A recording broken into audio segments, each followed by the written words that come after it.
మనం ఒంటరిని బాధపడతా ఉంటాం కదా చాలా మంది.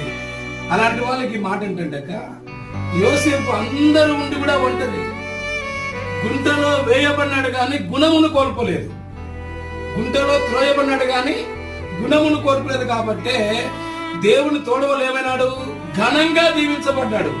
హల్లెలూయా. ఈరోజు మనం ఉన్నటువంటి గుంటలో ఉన్నా సరే ఎవరు తోడు ఉండాలా? దేవుని తోడు ఉంటే ఘనముగా దీవించబడతాం.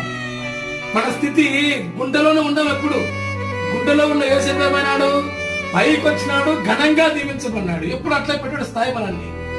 సో ధైర్యంగా ఉండండి, ధైర్యాన్ని కోల్పోవద్దు, నమ్మకాన్ని కోల్పోవద్దు. మన బలహీనపరుస్తాడు సాతాను గారు. మీరు బలంగా ఉండండి, యెహోవా మీకు తోడుగా ఉంటాడు.